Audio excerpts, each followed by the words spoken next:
Do you ever go into cryptocurrency? No. You don't know anything about it? I know absolutely nothing about cryptocurrency other than Bitcoin, obviously. you're buying part of a fake coin that exists in another realm, and No, I agree with you. It's so absurd that people like I've studied crypto for last year and I got heavy into it because it is the future of money. It is the evolution of money. But the concept of it, you're correct. You're buying nothing, and it has literally no value.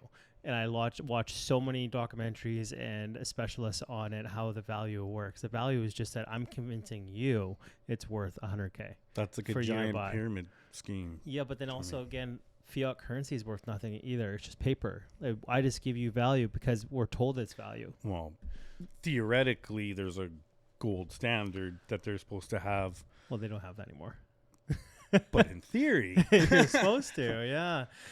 Like with Trump getting back in office in January 20th, and I don't know if you've seen these Twitter updates of where he wants to buy Canada. Have you seen that? yeah, I don't know. That's never going to happen. No, I think it's Let's be absolutely honest. fucking hilarious.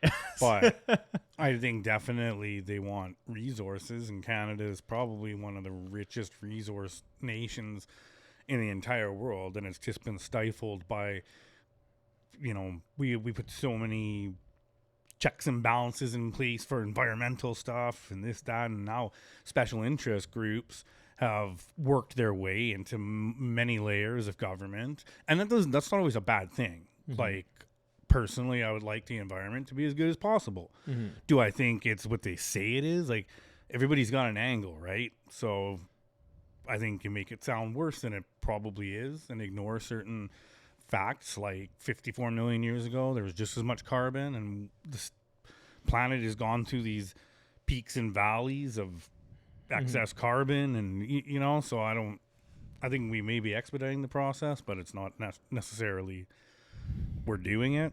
What do you think about the Trudeau stuff right now, where his cabinet's resigning on him?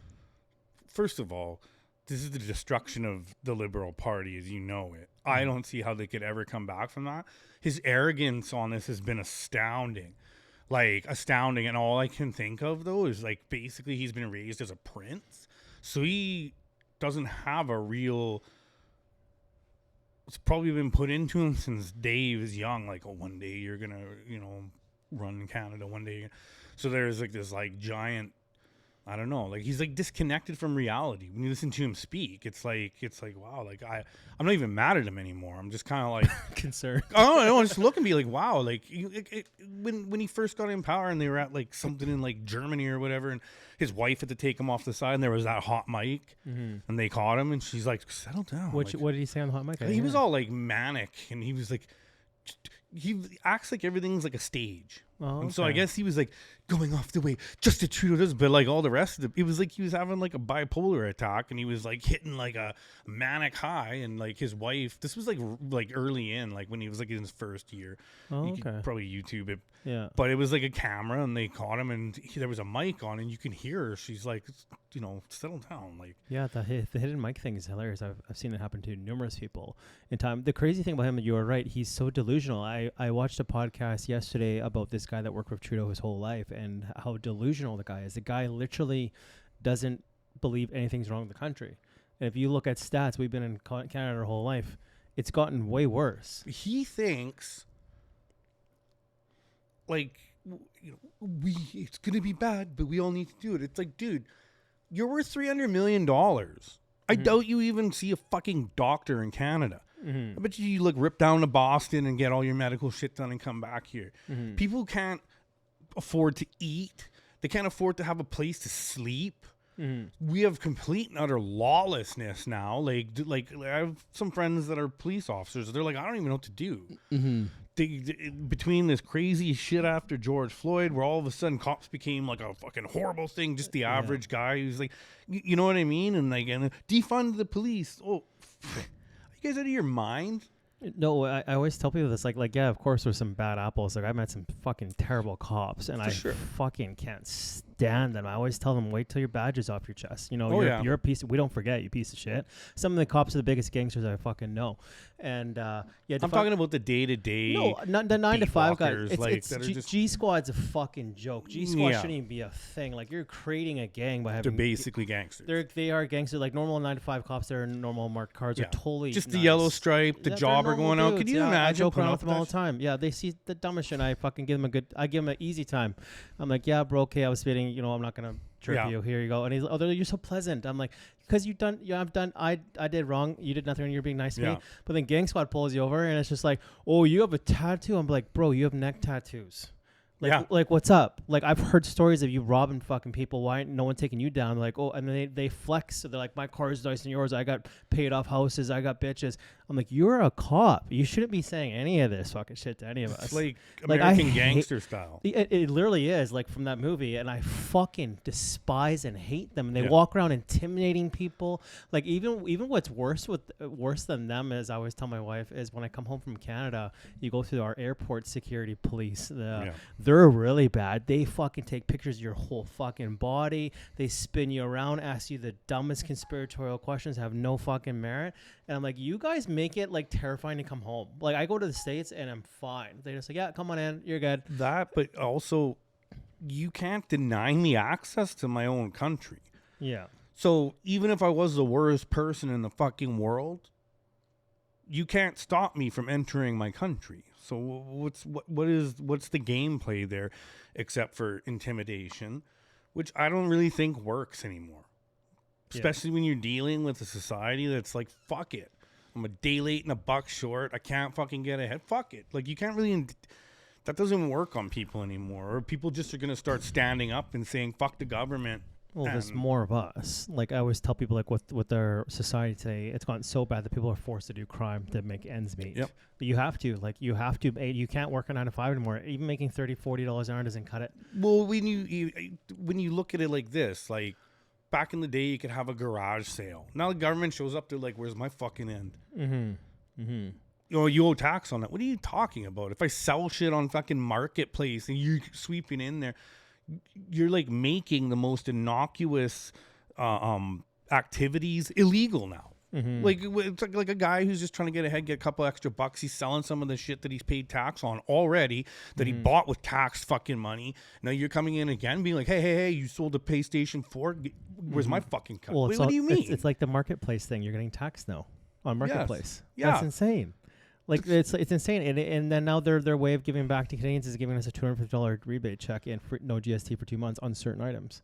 Like Which that's- anybody could opt out of. By the way, Coca-Cola's opted out of it. There's many. It's stupid. It doesn't make any changes, and it's almost insulting when Trudeau announces that he's like, "This is what I'm going to do to give back." While he just gave $50 billion to Ukraine.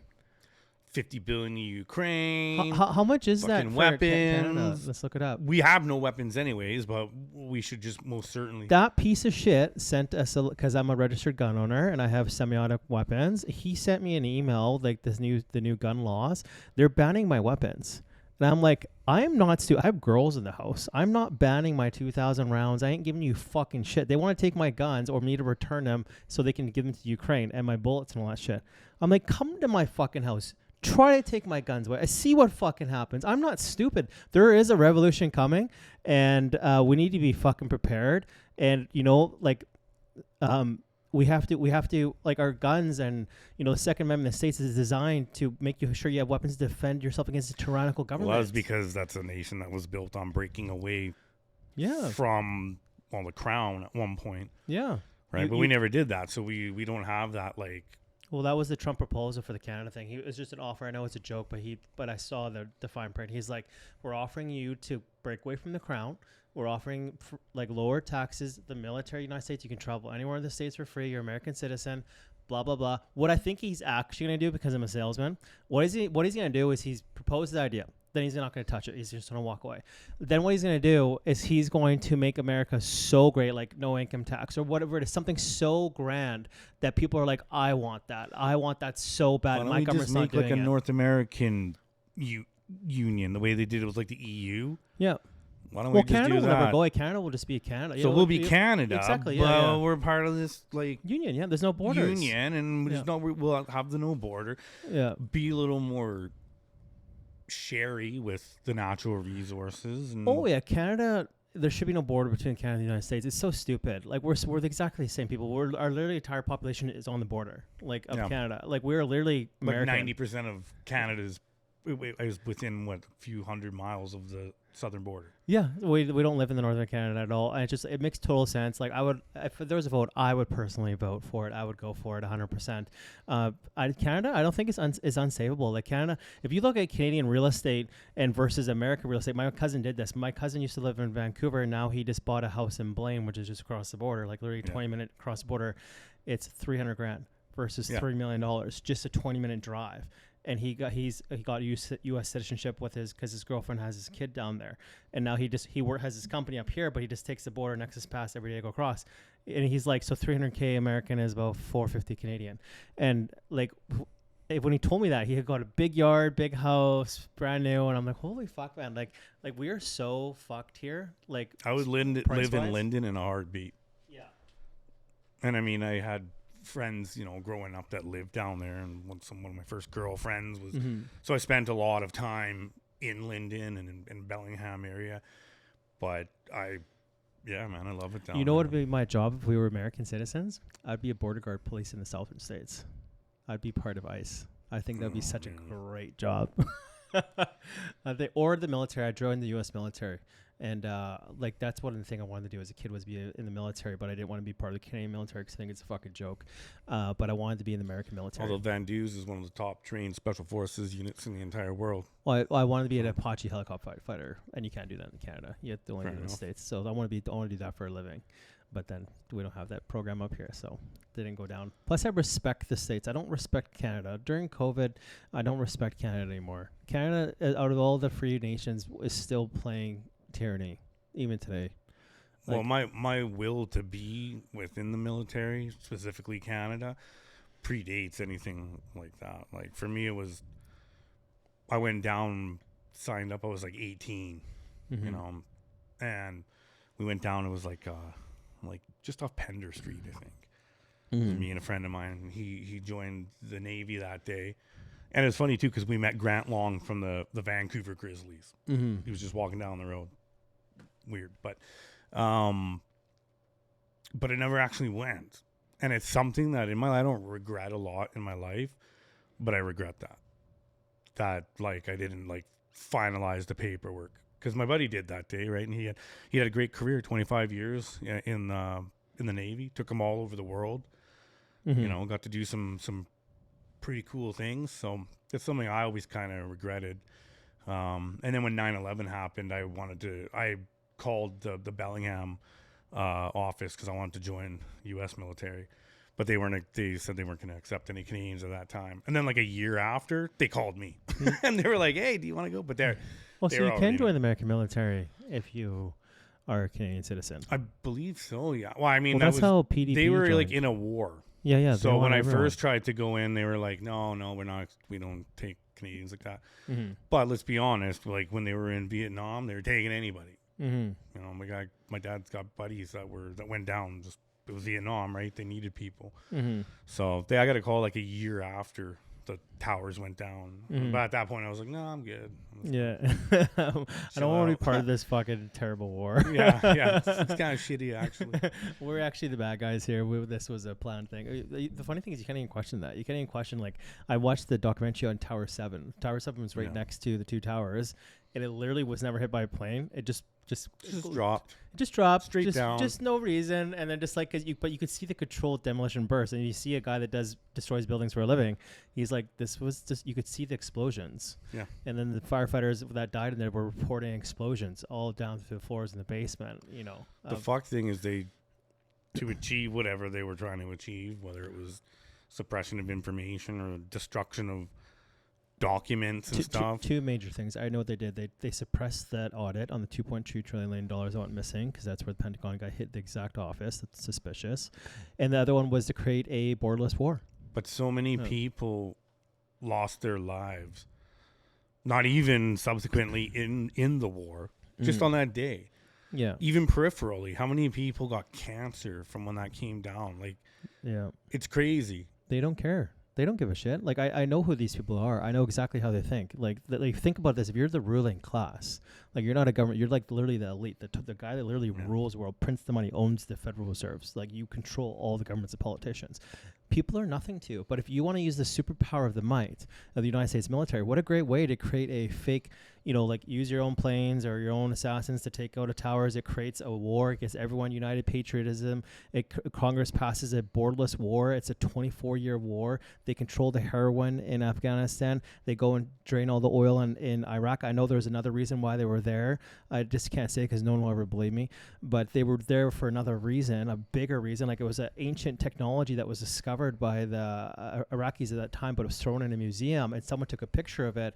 And then the Americans found out that they found this ancient technology, like the Vermanas, Stargate technology, like really real stuff that from our mythology, our ancestors talk about all these flying ships and the stuff that we had this technology, and this is what Hitler was obsessed with. This is why I try to get you to watch that documentary, is because all of our technology, like anti-gravity technology that they suppressed from us, the nuclear weapons, was all from Hindu culture or Sanskrit from the Sumerians. Yeah. That's how they invented it. It's because they showed how blueprints how to build it, right? Because we used to have the technology thousands and thousands and thousands of years ago, right? There's so much proof of it. And then they literally had a working one in the Iraqi museums. And that was the first thing America closed off, invaded. Espoused forces went in, took all the fucking ancient technology, but they left all the gold and stuff. That's why it was so weird when people went like they didn't rob the gold, they robbed the ancient technology because no one knew what it was. Apparently, it was a portal device because there's so much stories in the universe or in our society of ancient societies talking about portals. Like our ancestors just didn't make shit up. They just literally talk about. Well, there's a reason why all these separate cultures. Have essentially the same story. You look at like Native Americans and like Native Canadians, indigenous people, whether it's like Maori people or African tribes, it's the same story. None of these tribes interconnected, and they're all talking about the people that came, the star people, the sky people came, imparted wisdom and technology. They were godlike. They were, so to me, when you look and you have thousands of years and separate cultures that are all saying the same thing, there's got to be something to it. Yeah. Like they didn't just all. They're not idiots. Have this dream. And to pause there to help people understand what we're talking about, because some people are pretty slow. Now, what we're talking about, like people back then, when they saw a spaceship, they thought it was a godly chariot of the heavens. They translate the Bible. Nowadays, we understand it's an alien ship. Back then, they thought it was a chariot of the gods. Like their perception was just so different than ours, right? When they depicted angel wings on beings, is because it depicted them that they had the ability of flight. You know what I mean? Just because like that's how they could translate. A bird can fly, so I'm gonna put wings on this deity, but this deity is really just an alien from another world, right? Like there's for sure aliens. They're already, like right now you see the drones over in New Jersey. There's so much proof coming out right now that obviously aliens exist. Like you gotta be stupid not to think they don't exist, right? And here's my thing because I do have faith. Yeah. And that's the hard part when I would talk with pastors and stuff. They're like, "Oh, you're being deceived." I'm like, I believe in a God that created all life, everything. Why would he stop at us? He didn't. Maybe we just don't know about why in the Bible does it talk about the heavens and earth? So now it's pluralized. You've pluralized it. How did Ezekiel know that planets were spherical? I mean, there's just so much to it. But a lot of people who are like really entrenched in religion. Yeah. When it starts to shake them a little bit, they just want to shut down. Yeah. And so for me though, man, like I grew up in like a super Catholic French family, in Winnipeg. My great aunt's a nun. Like we would go to the nunnery to see her, like, and myself personally, when I, what we call got saved, I went to a Pentecostal church, which is like the complete opposite end of the spectrum. But I've always had just interest in Middle East and the culture and Judaism and like ancient Mesopotamia and Babylon, and Mm-hmm. when you start learning more, you start seeing all these different stories, and they all start to kind of align, right? As long as you don't shut your brain off to it. So to me, it was never like oh, aliens don't disprove Bible to me. Not at all. It just No, just a misunderstanding. further Yeah. shows the greatness of whatever the creator, I don't know what you want to call it, God, Yahweh, God is such creator, a small, Allah, just a small word for it. whatever you humans. want to call. Yeah. Like, I don't know, but Yeah, I the can, I can universe. I can translate for humans exactly because I know exactly what's going on. Is there is the creator of all things.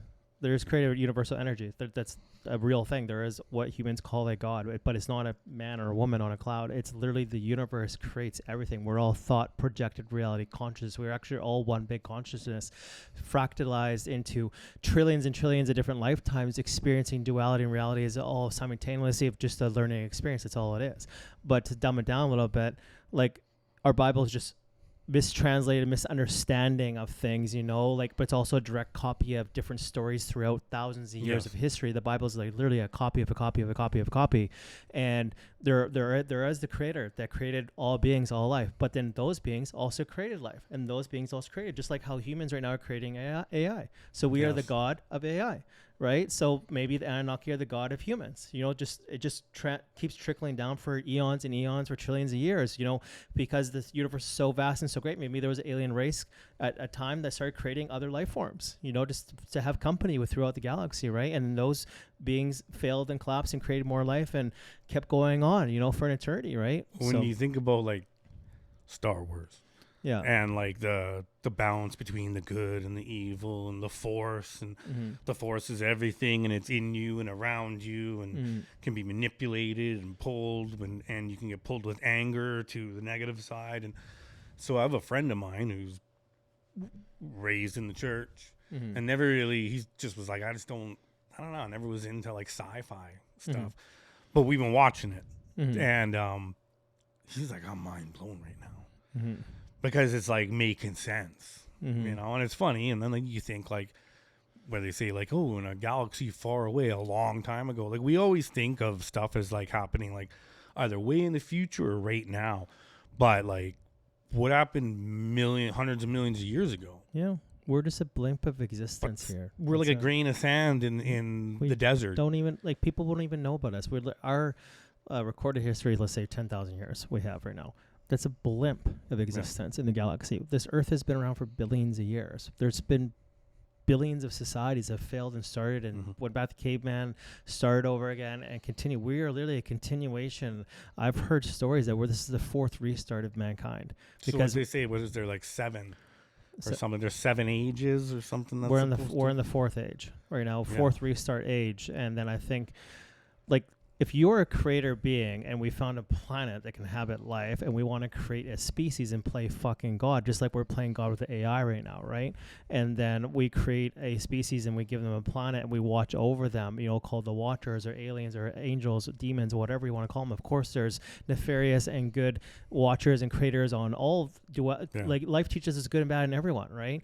This alien wants us for good. This one wants us for bad. This one wants to eat us. This one wants us to ascend. There's always duality and influence of each other. Than like the biggest thing that there's proof of this is Hindu scripture now talks to teachers in colleges that its past is not God anymore. It's about alien visitation. All the wars, aliens coming down here ruling this class, this human being, this group of human beings, and they're human beings fighting amongst each other. Whose God's better? This is where all the God stuff comes from. Is like, whose God is better? Like, my God's better, and it goes on for 1,000 years. Then the aliens pull back. They're like, wait a minute, we shouldn't interact with these fucks because the they keep stupid monkeys are gonna blow themselves up over us, or they keep making these religions and killing each other over religions. Maybe we should just step back and let them figure it out on their own. But now we just do influencing through voices in the head, spiritual meditation, ascension work. Whoever wants to listen to raise their vibration. That's the period of time we are now, right? Like, they always will step in and correct us. This is why you're going to start seeing over the next 5 years lots of alien interaction. The government of the United States has already talked,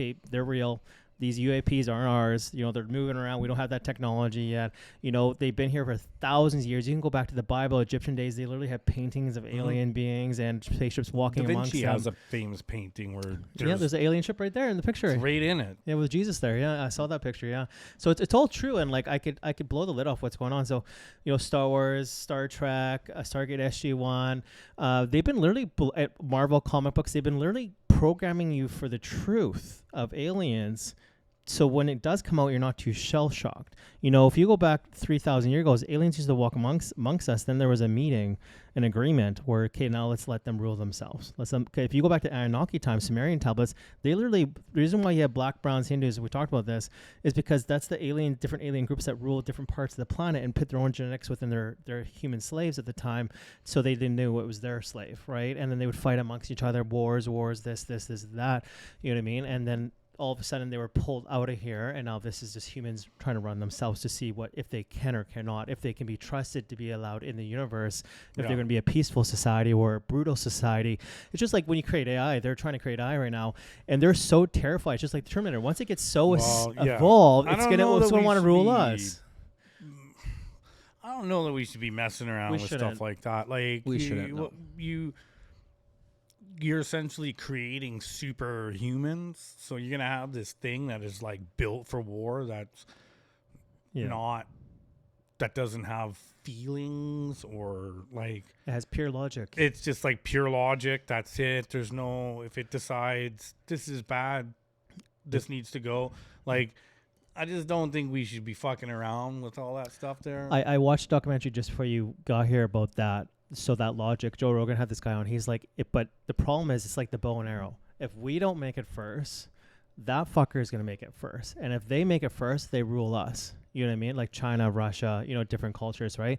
If there's a global-wide ban on AI and you can enforce it, sure. But how do you not know there's an underground bunker somewhere where there's a multi-billionaire, trillionaire funding an AI program just to get a head start even on the thinking process? Or has AI already done that and leaked thought like that, so now they just get created and like, you know, that like, it's like, well, you know, I might get cancer, so I just chop my arm off early. Mm-hmm. Mm-hmm. Well, it's also like the Cyberlink thing, Neuralink thing. So imagine 10 years from now, if you have a Neuralink, but I don't have Neuralink, you can download how to do a job within seconds. I take months to learn it.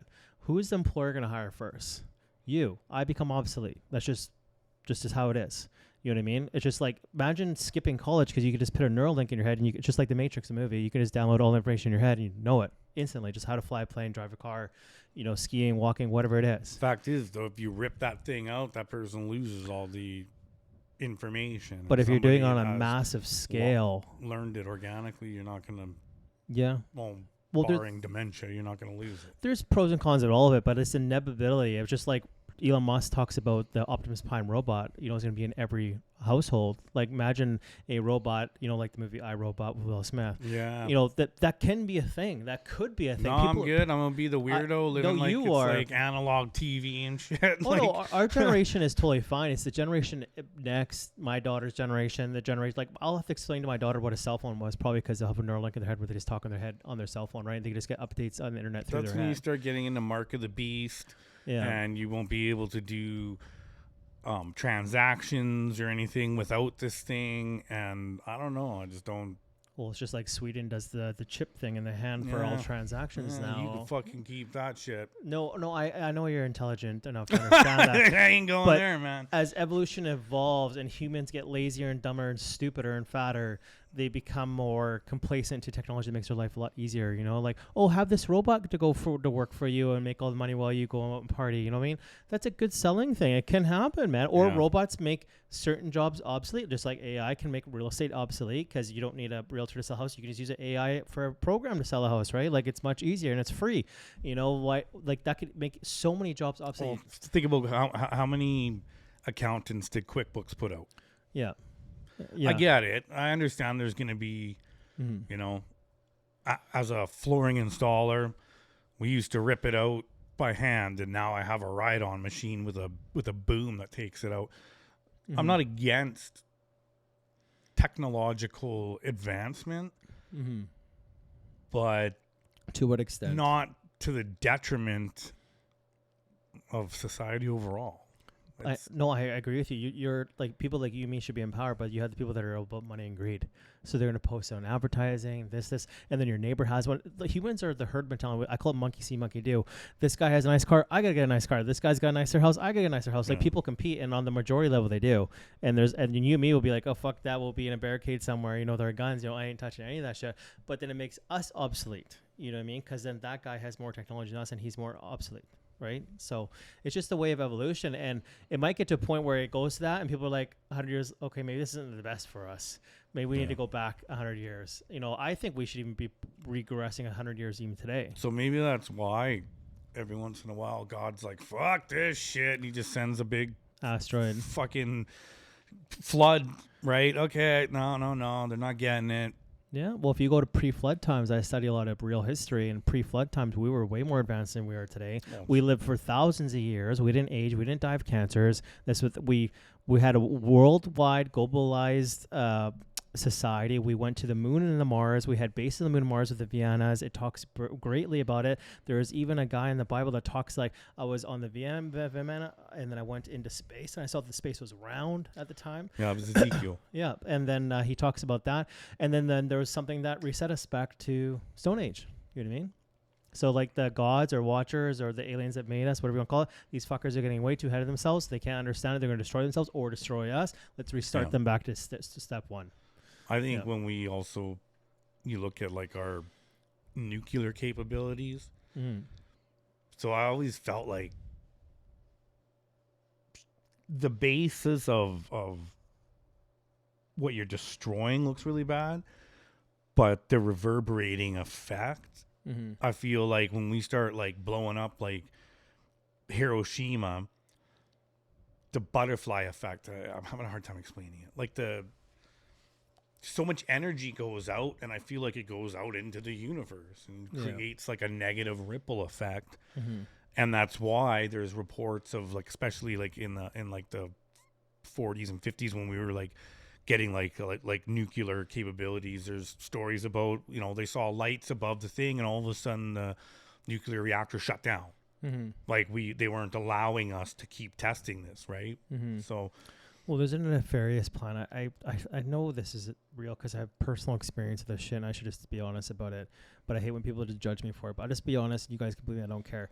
So there's an alien race that walks amongst humans, but they have like cloaking technology, or you see them as someone else than they really are. Blah blah blah, and they need mankind to be alive and stay full, like their population high, because one of their terrible reactions or terrible agendas they have for humans is they literally call these bodies containers, spirit containers, and they need your soul to be trapped in here because you're karmic trapped on this planet. But when you're trapped in this body, they have a technology where they can consume or drain your soul energy, and they use it for whatever they need it for. There's so much evidence of these alien beings. When you see a supervolcano about to erupt, you see a UFO right over it, and it shoots a beam inside of it, and it just stops all activity of that volcano because it doesn't need us to be restarted back to stage one. It needs a plumpy population to continue on its whatever experimental things it's doing. And I've seen it happen, and I've had first world experience, off world of it, like seeing them do it to humans.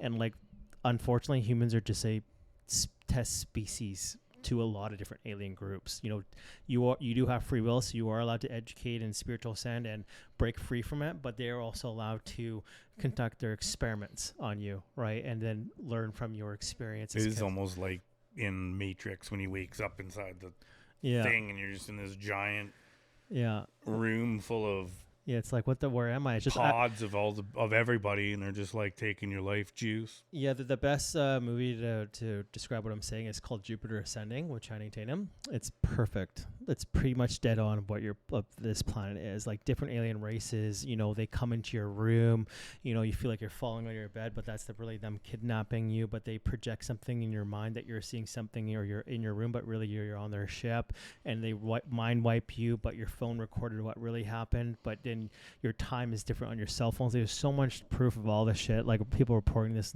you know, worldwide, and they've been here for millions of years. So we are literally another species they created before they created a different species, and that species failed. We are the next evolution of that species. This is why you see so many different in our evolution chart, different types of human beings or dinosaur beings, you know, just being wiped out overnight, like just gone, and then a new species pops out. So if you're from an experimental mindset, scientific mindset, it makes, before you can create, you must destroy, you know, a population, and then create a new one and make this as like a big planet, like experimental planet. That's all it is. Shit's deep. It is deep. It's unfortunate. Deep. It's unfortunate that is 100% true, but no one will ever believe it because it's so fucking far up someone's ass. Like people believed in COVID. They're not going to believe that some alien race has been fucking with them, because humans have this ego perspective that we're the most advanced species. The most dumbest thing I ever heard humans saying is, "Are we alone in the universe?" Like how egotistical. Oh, the arrogance of humanity is astounding. If there's a totem pole of species, humans are like just above animals. Like that's how low and pathetic you really are. Humans really are. Like your bodies are already so weak and pathetic. You know, we get sick, cancer, we die in 100 years. Like it's a pathetic way of living. If you have memories of off-world experiences in other dimensions or other realities you exist in, human bodies are just weak and brittle and arrogant and just meat sacks. That's all they are. You know, that's just me being a little hatred though. Yeah. Because I hate the arrogance of humans. Humans are just like what Joe Rogan, they're so far behind on understanding what things are. It's irritating to see someone be like, what are these drones here? Like, what's going on? Why is there so much like alien activity going on in the last 6 months? Question is, why New Jersey? Yeah, why New Jersey? Right? Why New Jersey of all fucking places? Yeah. It's like odd, but there was a video I saw last night, and it was like a group of, I don't know, it sounds like there's like 4 or 5 buddies. Mm-hmm. And they're like, holy fuck. They're like, look at this thing, right? And the guy's filming with his cell phone. Yeah. And you could tell it's not guys just joking around or like, because they're like, holy fuck, look at this thing. And you see the lights moving around, and these like smaller lights are like coming out of the fucking thing. So like it was like a big ship, I guess, with tinier ships coming out of it around. And then all of a sudden the one, and it's just like boom, like up straight up. And the way it moves, like no human being, unless you have some form of some kind of like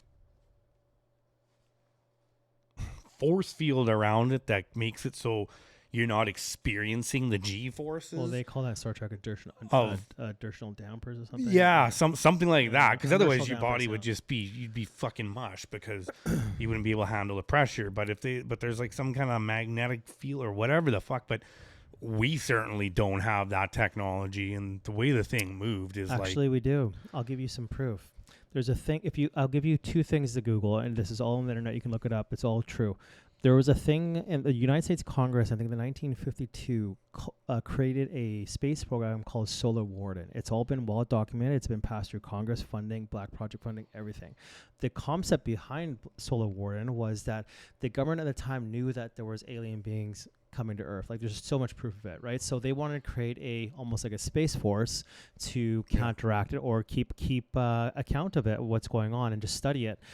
And Solar Warden got really advanced from Germany. Germany helped create NASA. Germany also had flying saucer technology called the Vermanas in 1952 after World War II in the Bell or whatever. The Bell in Antarctica. It's all proven documents. And go watch the documentary of Admiral Byrd. He was a U.S. Navy admiral who had to go down to New Berlin in Antarctica, and they found 300,000 Nazis living there after World War II, and they had flying saucer technology, and they fucking fought Admiral Byrd's fleet and then cut it in half with laser beams. Like it's all, he on his deathbed, he talks about this. Uncle Sam can't get me now. I'll tell you what really happened down in Antarctica. In his diaries. Diaries, yeah. And he said, this is the technology of the Germans in Antarctica, not Germany, but the Germans in Antarctica. And the shimmering city that was inside of the mountain when he was flying the plane. Yeah.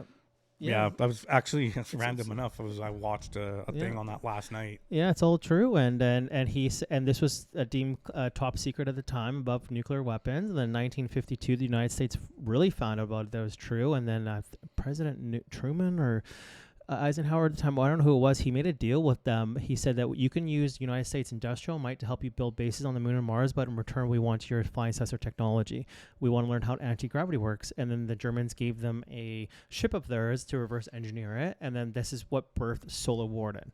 This is all proven. So Solar Warden helped the Nazis. They joined up with the Nazis because the technology was so vast. You know, it's just like we already brought Germans over from World War II called Operation Paperclip to help build NASA. Why not? Let's build a relationship with these guys.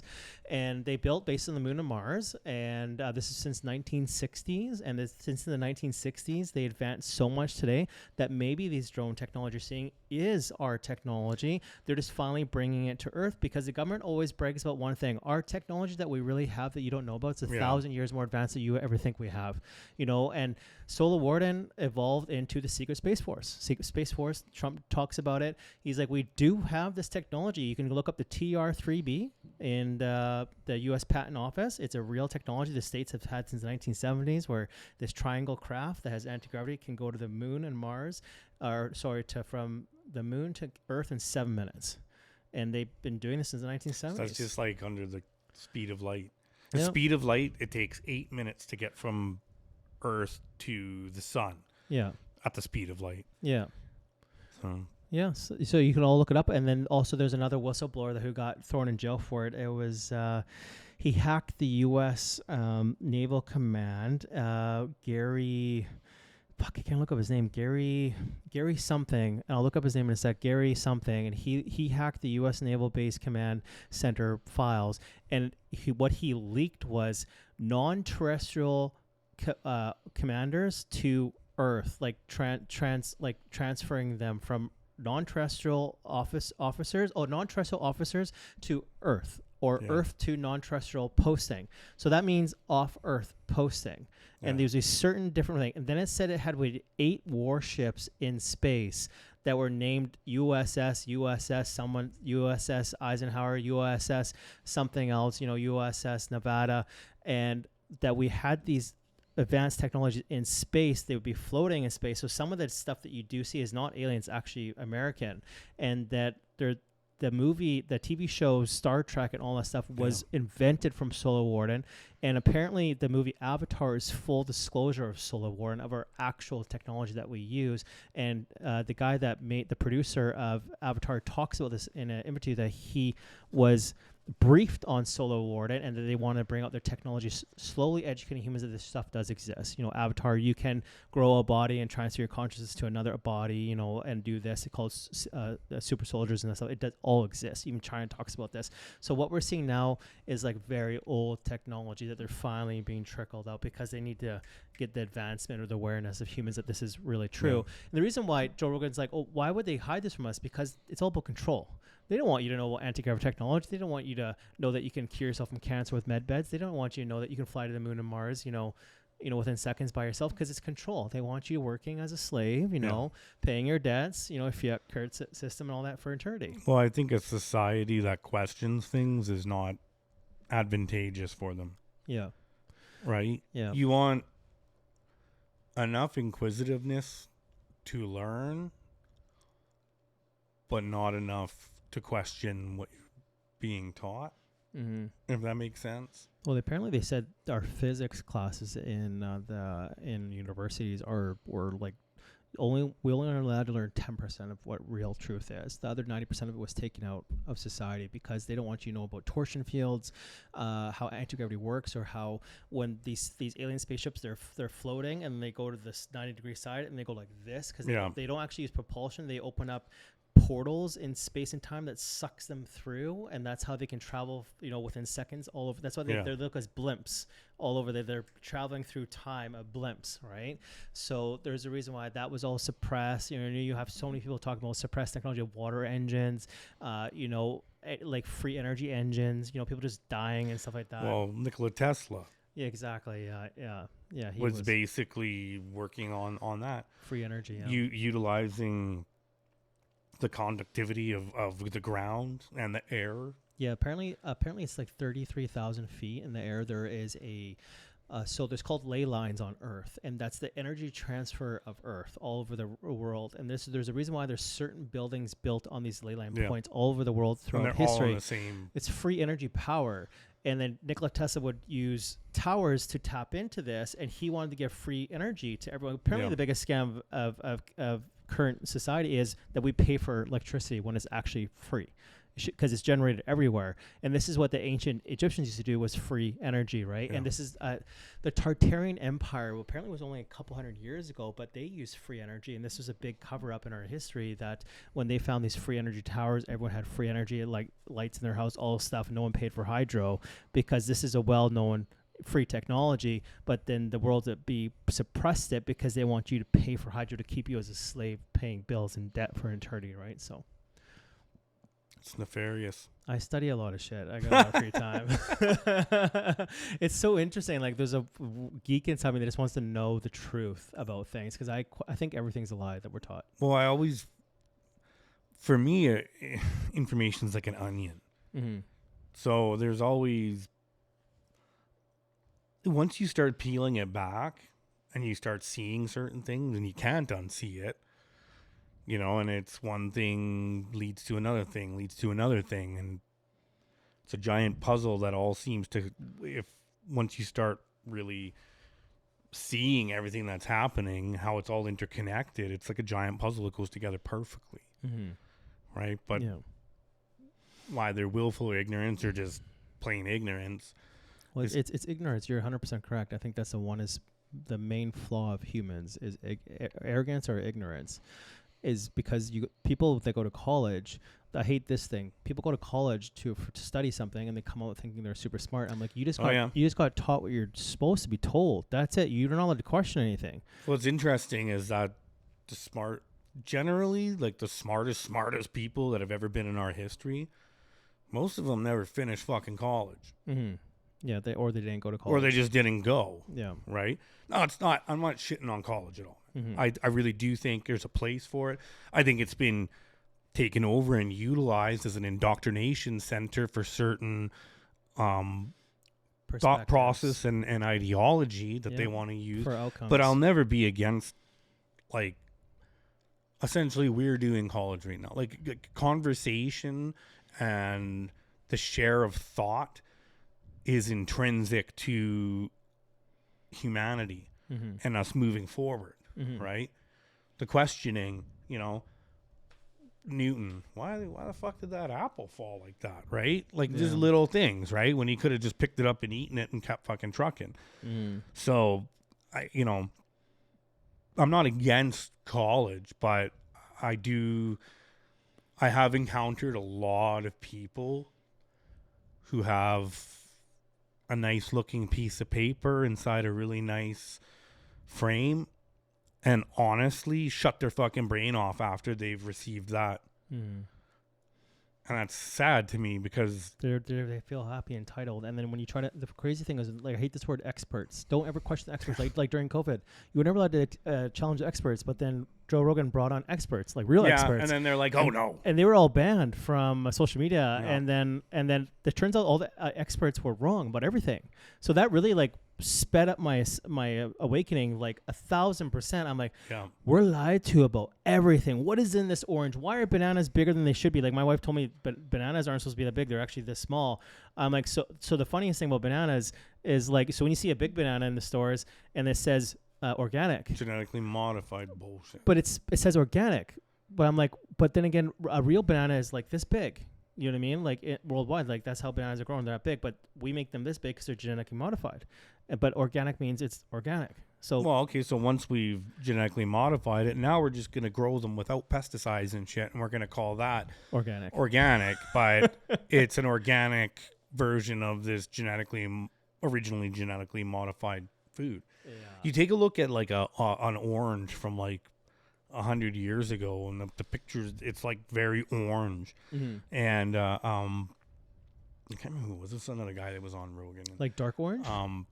Just like oranges, like we get them now, and you open it up, and they don't They're like light orange. They're like light, like yellow. a thing. Yeah. Like whereas like in the 50s when you'd open an orange, the thing would be like fucking Just more dense. orange and like Yeah. apparently now I wasn't around in the 50s, but apparently the taste of an orange was like really like super orangey for lack of a better term.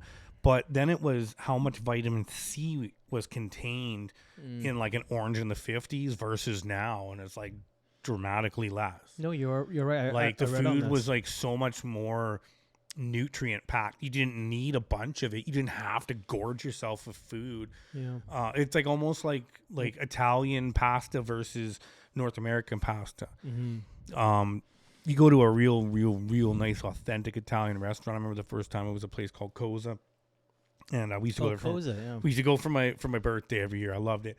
I remember the first time we went though, I ordered up ravioli and they brought it and there was like 5 raviolis on the plate and I was fucking pissed. Oh yeah. Cause I'm like thinking Portion. like, you know, I'm used to going to like, you know, Dino's, Yeah. right? And get like a massive thing. But fuck dude, I could almost not finish it cause it was so rich. It was made with real creams and it was real, the food was like, it was a hearty food. Yeah. Versus like what we get now. It's like, well, we'll just give them lots so they feel like they got it. But it's like, doesn't have any fucking nutrients. It's been like dumbed down to the point where it's just complete garbage. Yeah, no, I heard that since our vegetation and meat since the 1950s like has the quality and nutrients have dropped by like 60%. Yeah. It's so eating one orange in the 50s is equivalent to eating 10 oranges today. Yeah. In nutrient wise, you know what I mean? And because they keep fucking with the GMO modifying because there's so many people and they want to create more yield, and then but you're actually not getting what you should be getting. No. You know what I mean? It's just like microwaves kill nutrients in food. Everyone has a microwave.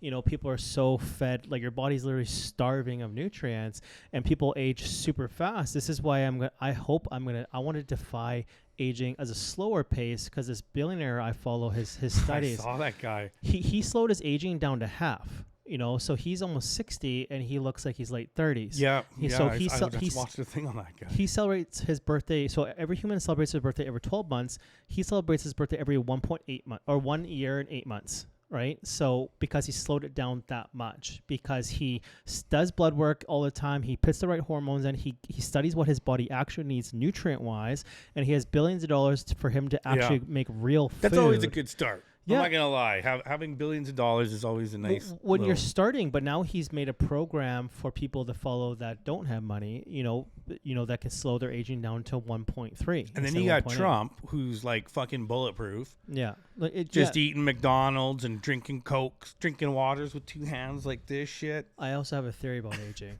because I know we live in a thought projected reality. Yeah. And I actually think, because I heard a famous guy say this once. He was laughing at the idea, because I have this ability where I can pick up things, like weird things that just pop, that make sense. He was laughing. He's like 60. He's 65 Earth years, he said, but he looked like mid-30s.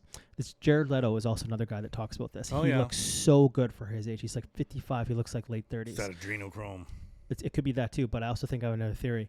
He's like, why do you think the world...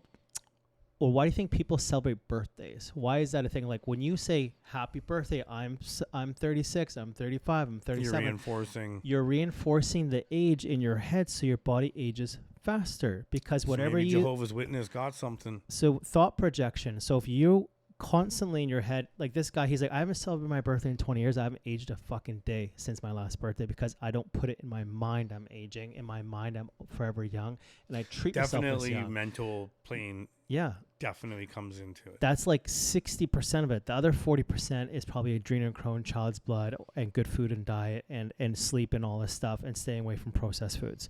So because throughout history, people don't like to hear this, but throughout history, people drank child's blood all the time. This is well documented that people sacrifice kids, eat their hearts, livers all the time. Why do they sacrifice virgins and purity? Because when you drank a child's blood, from history studies, it de-ages you drastically. And how I figured this is true. I'll just age regularly. No, I know. But like a lot of people do this nowadays. And now there's blood clinics opening up all over the United States where they'll pay a 14-year-old or a 16-year-old to come give them their blood. Why do you and think then they'll buy their also blood and inject it in them? Yeah. They want they've normalized having an abortion. It's a normal thing. Yeah. Everybody's doing it. If you don't, hey, you're taking away from do a you think woman's they're doing right. to bodies? They're creating a situation. Like, where do you think those are going? What do No, you- that's not normal. Okay, it's not normal to just go out. It's sometimes it happens where somebody was raped or molested, and there's a reason for it. And you know what? Sometimes maybe you do get pregnant, and like literally, it's going to be detrimental to your health.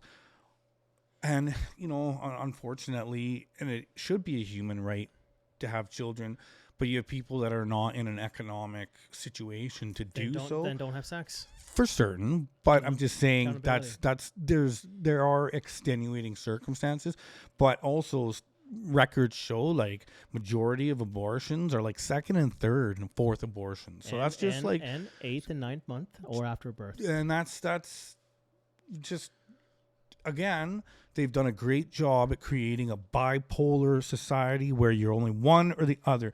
You're either for it or you're against it. And I think like 80% of the populace isn't. Mm-hmm. You have the nutty 10% on the right that are fucking nuts, the nutty 10% on the left, and you got like the 80% in the middle that are kind of like, yeah, I can see that. I don't totally agree with that. Well, it's And we're just like accountability. stuck in Yeah. this crazy bipolar push and pull where like you either have to be for like all abortions or not. And to me, it's like, no, man. How many world saviors have been fucking tossed in the garbage because someone just was like, oh, I'll get rid of it. How many spectacular world changing ideas? How many people that would have radically redefined what this world is? Yeah. And that's reprehensible to me to just, again, notwithstanding extenuating circumstance, which I understand. But if you're just out there popping your fucking pussy, maybe, you know, and that goes too where they say, well, how come guys don't get vasectomies? Hey, you know what? Government should cover that. They should say to men who really don't want, if you want, that is something that should be covered. Free vasectomy. Let's not put the onus on all women. Oh, I agree with You know, yeah. fuck, figure it out. Well, you shouldn't have fucked. Well, guess what, dude? You could also do something. But it's a multi-layered situation. So just to give people stats of what we're talking about of accountability and fucking how crazy this is, because women are all fucking crazy about abortions right now. Since Planned Parenthood, so Planned Parenthood, I'm going to go way back on how Planned Parenthood was first designed. Started by the KKK, by the way. KKK, but also came from a Nazi German scientist. This is how it all fucking started because Operation Paperclip brought up these sick fucks over here, right? So back in the day, so German times, there was a scientist, I can't remember his name, I'll look it up later, but a scientist in Germany would pay women to have abortions so he could take the fetus and do experiments on it, right? He was brought over to the States.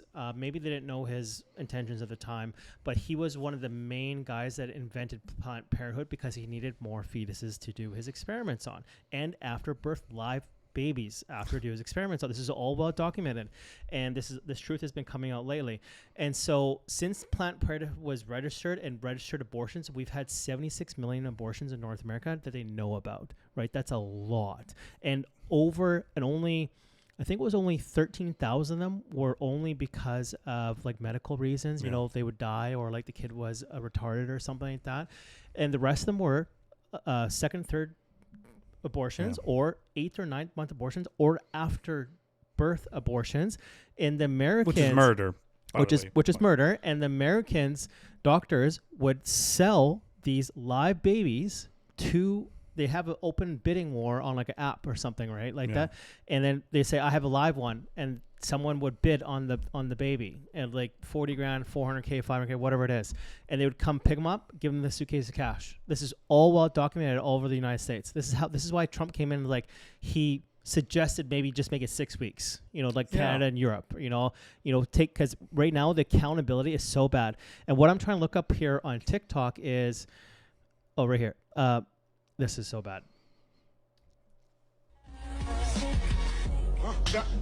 Would've came back for you. I just needed time. So right there is, if it's gonna be, I can't wait to find out what gender it is, because if it's a girl, I'll keep it. If it's a boy, I'm going to Planned Parenthood again. Abortion. This is the number one thing trending on TikTok right now, are women doing this because feminists hate men so much they don't want any more men. So they're literally aborting their male fetuses, but it's a female, they'll keep it. This is how bad it's getting. And this is what happens when you let women get away with bad behavior. This is why I started the Him Too podcast, is because this is like a majority of the cases. And this is going around TikTok like a fucking... Unfortunately, this is... So it speaks in the Bible about end times. Mm-hmm. And that's what you're seeing. Yeah. This androgynous... It says I'm going to come in like the name of love and peace and all this shit. If you read about what they say Satan looked like, he was God's most beautiful angel, the angel of music. And then you look at how like they're utilizing like our beauty industry and like music and like the most like demonic things. And hey, look, I grew up listening to some pretty fucked up music.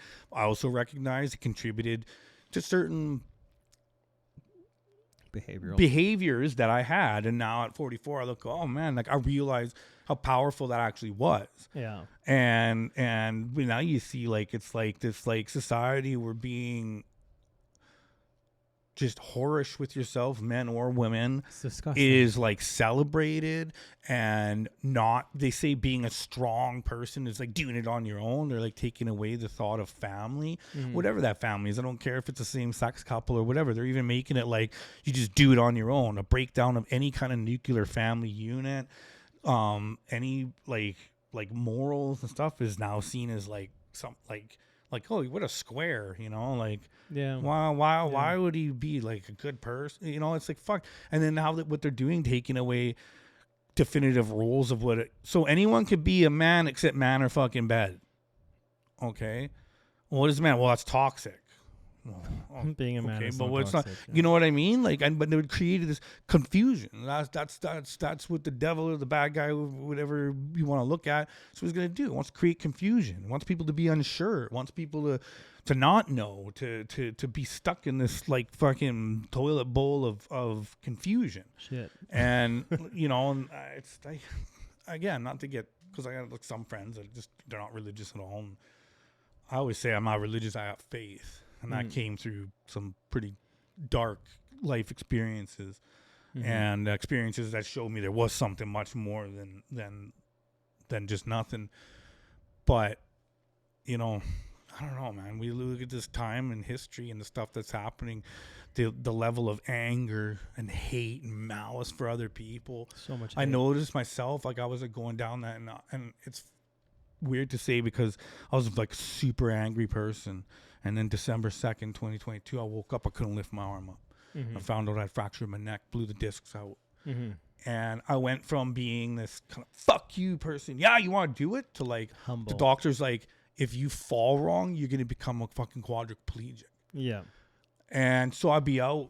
And it was the first time, honestly, I felt like probably how like a lot of women feel. I was scared of walking at nighttime in my car and shit. It was the first time, man. I'm 6'3", 250 at the time. I'll fuck someone up if they come to me. Now, if I fall wrong, I see someone, my heart boom, boom, boom, boom, will start going and shit. I'm trying to fiddle with the keys. Yeah. It was like a big, like this, like strip down of my fucking ego. Yeah. Like I could not explain.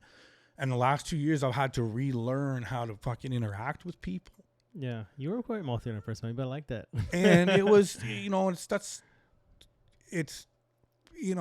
so when I was taking a step back out of that, I started watching what was happening around me and just started seeing everybody, like everybody's got a fuck you attitude now. I see people in traffic, like some little dude get out of his car coming. I'm thinking to myself, like, man, if it was 2005, I'd smash your fucking head off the ground.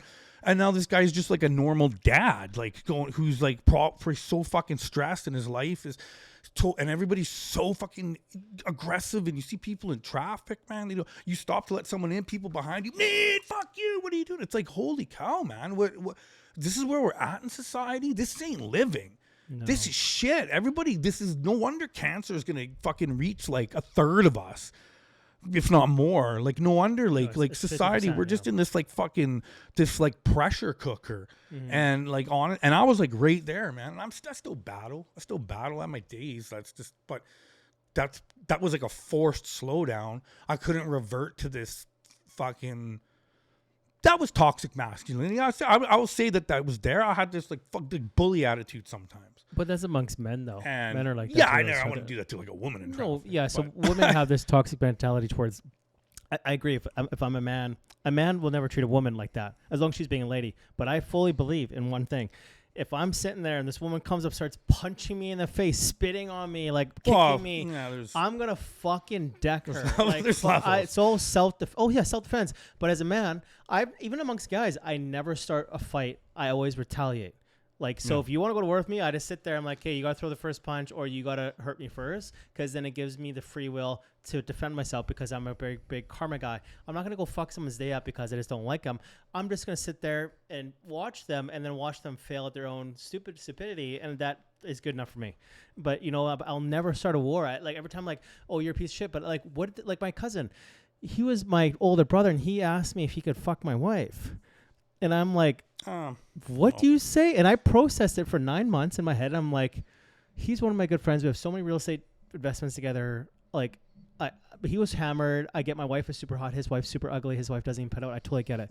You know, he married a total zero. And, but then I'm like, I couldn't get over, because now I can't trust him around my wife, because he would get drunk and give my wife the eyes. I'm like, motherfucker. Like, and then I thought about it for 9 months, and then I finally kind of snapped after 9 months, and I told him what he did, and he's like, oh, it's kind of weird that you didn't tell me at the time of. I'm like, first of all, dude, you're like a black belt UFC jiu-jitsu fighter. You're going to kick the shit out of me. I'm not going to start a fight. Plus, I had to ride my bike 6 hours back the next day. I'm not going to take a fucking cab back or an ambulance back. Like, I know when I'm beat in a fight, but I could beat you in an economic war. I can outthink you. I can destroy your life, family life. I know all your dark secrets. I could easily make you like just burn in hell and watch you melt in a different way. So I caught myself studying him for 9 months on all his weaknesses. And I would put it in my mind, this is where you need to hit him. This is where you need to hit him next, economically wise. And I was about to destroy him on every level, financially, family-wise. He would have lost his family, kids. I would have set him up on different things. Like, that's just how my mind works. It's so weird. And then I stopped it. I'm like, wait a minute. Like, you know what I mean? Like, I need to walk away from this, because me doing that can open up a whole new path of just shit on my side too, of like bad shit. I've learned from my life, from karma. Don't fuck with karma. You know, and then my smarter side was like, you know what? I was analyzing his whole life, and I was like, this motherfucker is going to destroy himself. And then I watched a good story. Don't destroy an enemy in the process of them destroying themselves. Let them just because you can just walk away, and they'll end up destroying stuff. And he has been destroying himself since we had stopped talking the last 2 years. I've heard the rumors of this and that. I'm like, oh, this is awesome. Like, I know his wife's eventually going to leave him because he cheats all the time, and she's totally against that. And, you know, she doesn't put out, so he'll eventually leave her. It's eventually going to be destroyed where she financially ruins him because he's rich. And I think, like, the best day of my life is when I overhear that she left him. I'm like, oh, that's so satisfying, because he's a piece of shit. And my mom's like, because that's my mom's brother's kid, and we're all one big family. Like, do you guys ever talk? I'm like, I can't talk to this guy. Like, I just can't if you can't trust him around my family, I can't be close to you, dude. And I can't be fake nice to people. I just don't like you. I don't want to be with you. And since I got rid of him, he was my last dramatic piece I ever had in my life. Since he's been out of my life, I haven't had drama in 2 years. You know, it's just that weird guy in my life that brought drama to me all the time, because we were both alpha males, and we both sit in a room. We both had to be the king of the castle. Would be peacocking, fighting against each other, and then he would call me a stupid. I'd call him fucking stupid, and we'd always end up in a fist fight. He'd always win because he's a professional fighter. I went to training fighting classes because him. I could stand my ground, but he would just get me on the ground, and he just knew how to do the right bends, and it's just like, you know what? I'm gonna buy a gun and just shoot you. Then that's probably a lot easier fighting a guy against cauliflower. He was also the one guy. The reason why I respect him so much, he was the one guy that if you went to war, you want him in your corner. Yeah. He was a true animal, like when you looked in his eyes, he was true crazy. Like, this guy will not stop until he eats you. Like, this is why I liked him, because I like alpha males like that. But he's uncontrollable, or I can't trust him. There's two types. There's when you have to fight, and then there's the guy that likes to fight. This guy likes to fight. Guy is a different fucking animal. Yeah, and this is he'd always revert to that. Every time we got into a disagreement about real estate or something, he'd always revert to, oh, I'm gonna just punch you out. I'm like, okay, you're gonna punch me out, but then I'll destroy you financially. And he knew that. And he fuck, because I always, when I go to business with anyone, or even a relationship with anyone, friendship or business wise, I always make sure I have something on them in case they ever betray me first. And, you know, so I always have something that can equally destroy them. Like, I'll be friends with you and I'll never ever hurt you, but I'll make sure I know you and what really hurts you, so I have something against you. Because if you ever throw the first shot, I'm fucking hammering right back, because I already know what hurts you the most, right? Because you let me study you for 9 months, right? Yeah. So that's just my weird thing I have about myself. So this is why when people like try to fight me, I'm like, please don't. I know what really ticks you off, and I know how to just what really hurts you, and I want to watch you bleed slowly. I don't want to just punch you. But also, like, how much I could be pretty vindictive, especially in the past. Mm-hmm. If I felt somebody was gonna harm me, it was like, oh, I want to find a way to harm you really, really bad. Mm-hmm. And it usually was not totally physical with me. Mm-hmm. But like when you free yourself of that, Mm-hmm. it's just like a weight lifted off. No, I agree with you. Like, This is why I think you know what I true. mean? Like, I've had some people I had disagreements with in the past, and we've just like, I just let it go. Mm-hmm. And I was like never good at doing that ever, man. I would drag shit with me. Like, I had a fucking giant trunk with me full of shit that I was I just hate. dragging around Yeah. all the time. Yeah. And it was just like, it was like negatively affecting me more than it was Mhm. anybody else. And majority of it was like legitimate. Like, anybody would be like, yeah, I'd be really mad about that. Mhm. But for me, it was just like, fuck, how long can I? You let it destroy I you. feel like my body started to break down Mm-hmm. because of it. And Yeah. so now the last 2 years has been me learning to like back out of it. No, that's very mature. I learned that in my 30s too. I used to be my 20-year-old egotistical self, and I would punch first, ask questions later, but then it started wars. So now what I do is, like I said, I studied him for 9 months, Yeah. and actually what gets me through things is I fantasize about it, and I have this photographic theater movie mindset where I can just play all scenarios out in my head, and it's actually so satisfying in my head, and I'll sit there, think about it for months on end, every different scenario, every different possible outcome that could happen, and then it usually leads to more negative things happening in my life, you know, because you just like tit for tat. He threw a nuke, I threw a nuke, I'm gonna throw another nuke, and then who wins? So let him throw the nuke, but you know what? I won. I'm the better man. I have the hotter wife, the better looking kid. I'm way more richer than he'll ever be.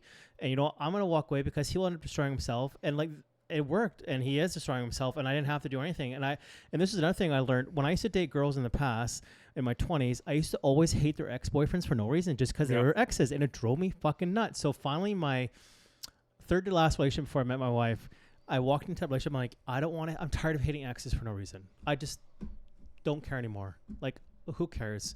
And then it freed me of the hatred, Oh yeah. of the thoughts of all that shit. And it's like, oh, what a freeing thing. Because now I can walk into any relationship and like, yeah, I used to date her, bro, whatever. I'm the new guy. See you later. I'm sure there's a new guy after me anyways. That's how I walk Yeah. into every relationship, and it works. You know, you walk into every relationship that eventually is going to end on some level.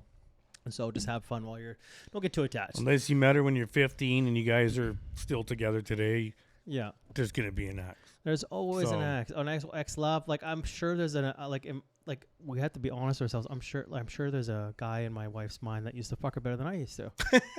You know, it's true. There's, you know, They're usually the crazy ones. yeah, or that girl that gave me a better blowjob than she did. You know, like it's just real. It's just life and truth. And when you walk into any life, you know, my 20s drove me nuts during relationships. Like, my breakups would be so bad. I'd go on benders. You know, just lose myself. Yeah. I love her so much. Get tattoos, not of them, but just tattoos to feel no pain. And then I'd go on benders for 6-7 months and destroy myself financially because I went through a breakup. But then now I would like, you know, fuck humans. I'm gonna walk into every relationship, friendship, business, and girlfriends and be like, they're human. They're always gonna lie, cheat, steal, do bad shit to me because that's just their nature. But I'll expect that so I don't get hurt. Yeah. But if they don't, then I'll be surprised. Don't walk into a relationship saying, oh, he's never gonna hurt, lie, or cheat to me, because of course they are. Every married man I know does dumb shit. Like, they're men. They're dumb. Women do dumb shit too. They're women. That's just human nature. They're humans, man. We're fallible by Humans. nature. I know my daughter's gonna do the dumbest shit when she gets older, but I'm gonna love her no matter what. You know what I mean? Yeah. Like, she's my girl. You know, my wife, she has one rule: don't touch another guy or don't disrespect me. That's only two things I can't Yeah. get over, right? Because I'm paying all the bills. If you want to fuck someone else, you got to tell me the day of. It happens, and it's $6,000 a month in bills for you. You know, splitting everything 50-50. If you want me to pay $12,000 a month and you're not paying anything, then you're fucking sexually loyal. Like, period. And if you can't handle that, then the guy you fuck, ask him for $6,000 every month. You know, it's going to be expensive for both of you. You know, if you can't afford that, then unfortunately you're out of here. You know what I mean? Because I just don't want to grow up in a hateful house, you know, with my kid, right? So, so like if you give a woman such a simple task, if you can't handle those 2 simple rules, you're not worth marrying.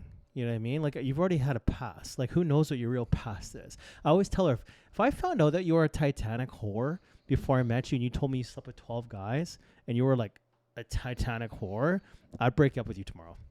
Because I'm not going to date you on the precipice of lies. Like, I told her honesty, everything. She was the first girl I never lied to. Like, from day, I've been on the dirty 3 times. I fucked this many chicks.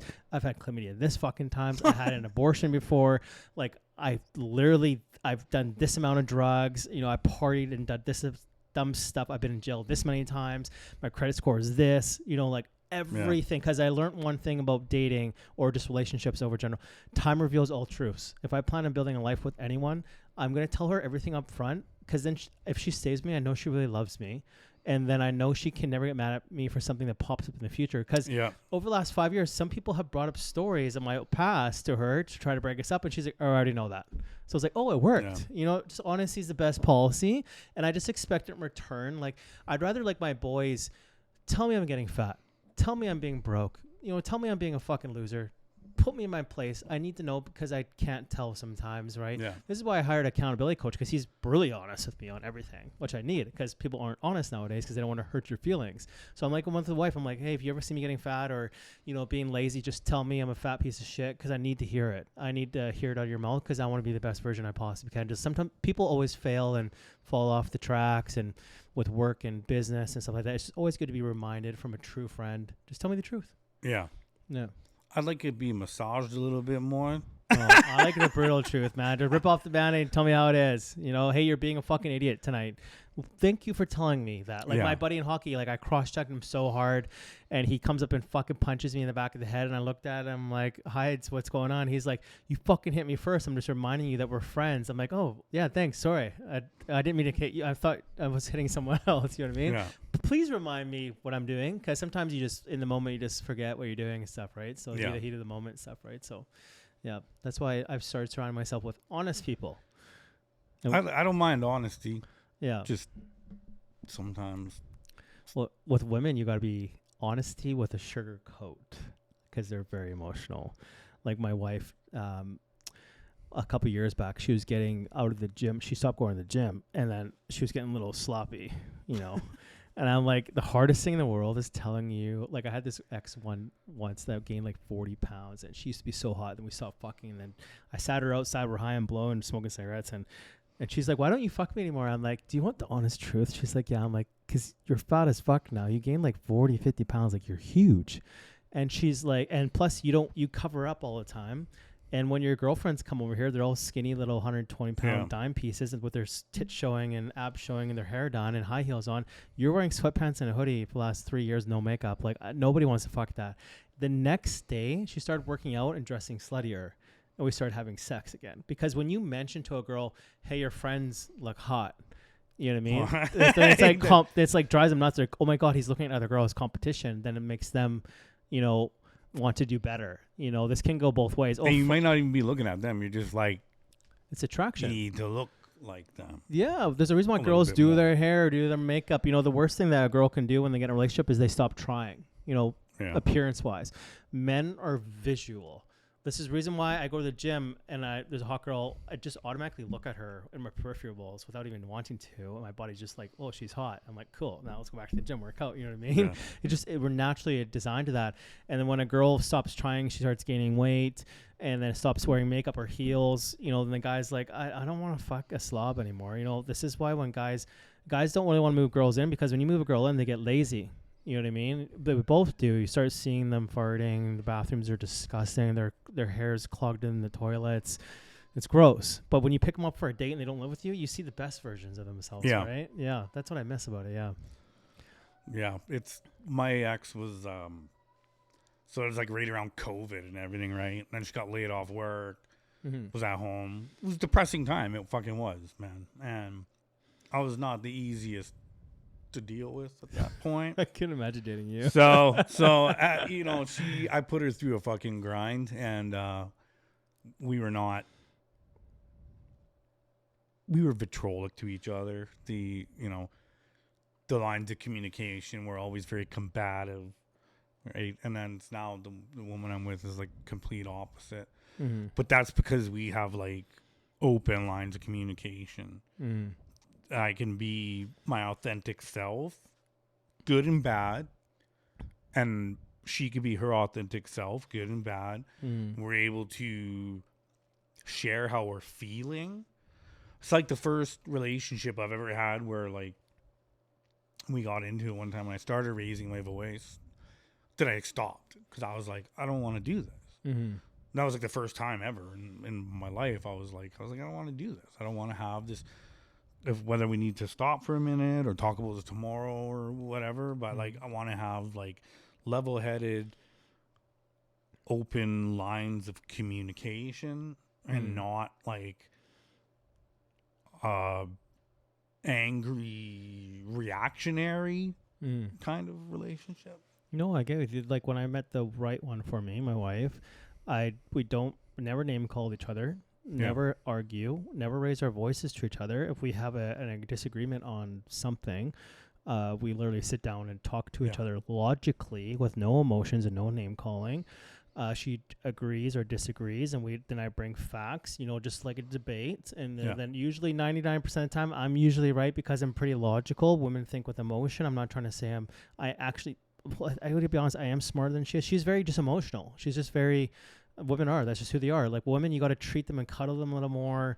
You got like a man, I could just tell him how it is, and then we talk about it like men. A woman, you got to remember that they have emotions and they take everything the wrong way. Say, honey, you should probably start working out a bit.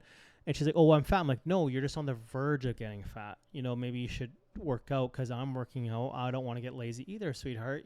If you're not working out, that makes me lazy. Then I stop working out, then I get fat, and then I don't look good for you. And she's like, oh yeah, I don't want that, so I'm gonna start working out. It's like sales. You gotta sell it to them and like talk to them like almost like children a little bit, way of an emotional mindset. And you know what? Sometimes also this works too in a relationship. Just tell them how it is. Like sometimes they're just being cunts. You know what? You're being a bitch. I'm going out with the guys. See you later. And then actually do it. And then they're like, oh, fuck, this guy means his business. The worst thing a guy can do in a relationship is never call a girl out for her bullshit, because women will test you till the day you die with them. Test. My mom talks about this all the time. She will...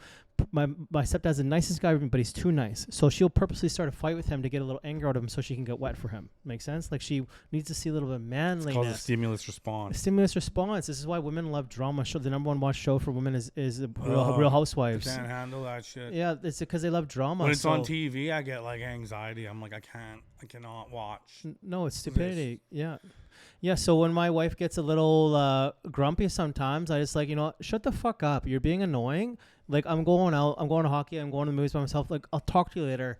And just go do it. When you act with that type of authority or that confidence, the woman instantly goes back to submissive. But when you like, oh, babe, are you okay? Like, is there like cuddle them, hug and kiss them? Then their pussy dries up and they start mouthing you off even more, and they start looking at every other guy. To get a girl to look up to you and be all about you, you always got to keep them looking up to you. It's a true fact, and women also, hate this. Nobody wants to cuddle 24/7. I'm sorry, that's a misnomer. Yeah, if it's something all the time, then it doesn't mean something. It's fake. Like to me, you're just fucking doing it to do it. Yeah, and I called my wife out on this yesterday too, where she was being too nice to me, too submissive all the time. I'm like, I purposely would say something stupid to see if she would not agree with me, and then she would agree with me because she wants to be the perfect submissive wife. I'm like, babe, I need you to call me out. I don't need a Stepford wife. I don't need to be a bitch. Like mouth me off a little bit. Let's get some flair going. Your name's, like I want to get a little fire here. I want to be attracted to you again. Like you're getting a little too much of a bitch for me, right? Like just like when I'm friends with really nice guys, I just stop being friends with them because they're just too fucking nice. I'm like, dude, like I am not getting a boner for you at all. Like you're just too much. Like make fun of me a bit. Like how guys are friends with guys, they make fun of each other. Oh yeah. We razz each other. Hey, what's up, small dick? Let's go on, stinky butt. Or like it's just that's what men are. It's like locker room talk. If a guy's nice to you, that means he's just fake. They're just not telling you the truth, right? So everyone has bullshit. No one's perfect, and it's just calling each other out. It's the best thing you can do. And then in a good marriage or a good relationship is you realize the faults of your past relationships of yelling and screaming and taking a day to calm down. Like me, I will never yell. I hate yelling, and I'll never talk down to you. I always will talk as equal to you. But if I need to cool down first because I'm scared of saying the wrong things, give me a day. Like, just leave me alone. If I go quiet, nowadays, she knows if I'm quiet and I don't want to say anything, she just knows not to talk to me for a day. Because that just means I need to calm down. That's me being nice, is not responding. Because I need to just think through the things I'm like, all the hatred, demonic shit needs to go through my head first, and then that's gone. Then I can start talking peacefully. You know what I mean? If I'm being real quiet, there's a reason. Yeah. Because I know when I do get going, I can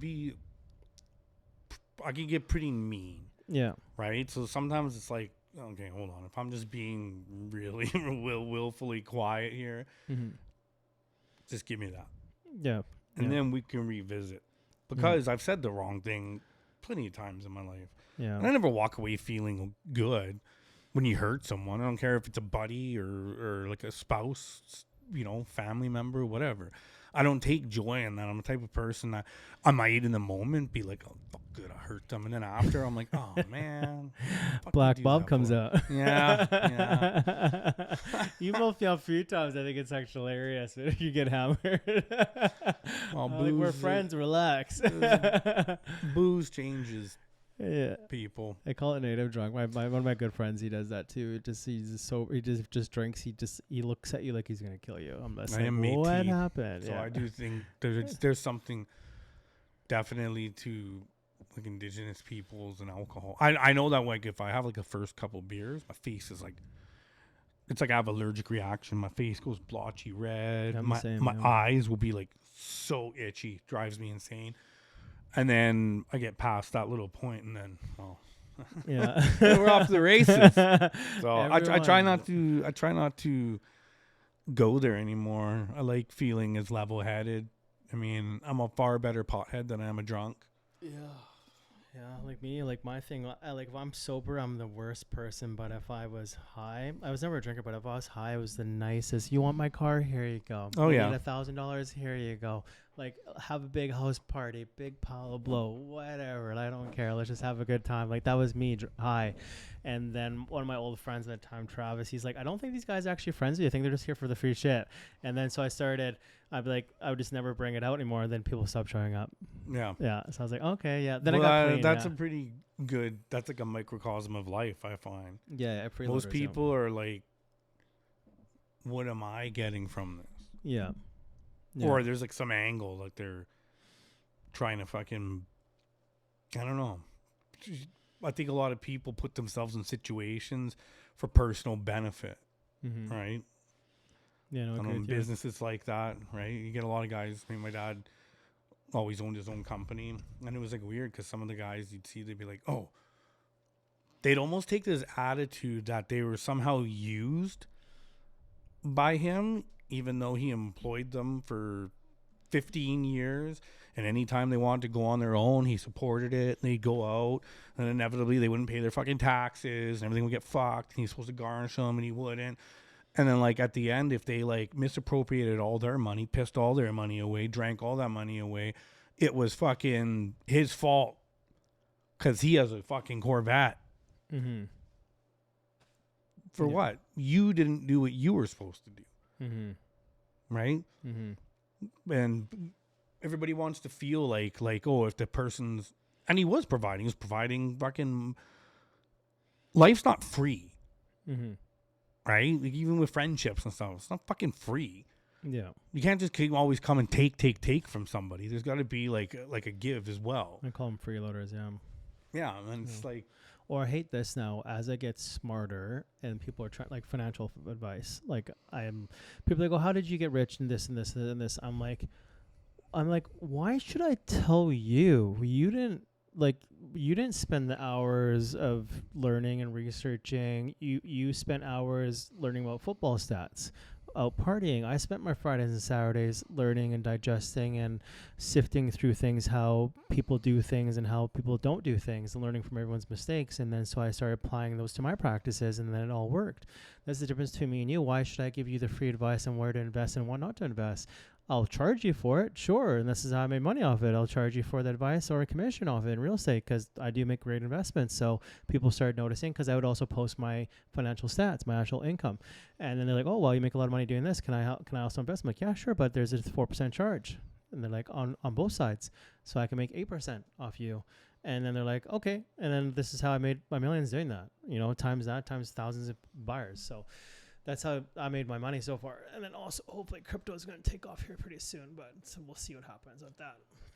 I'm leery of crypto. I mean, I know there's people that are like, I know a few people that got in like early, actually made some pretty good bread off of it. Guys that were able to like take money back out of it and they reinvested it in whatever. I guess once they took their seed money out.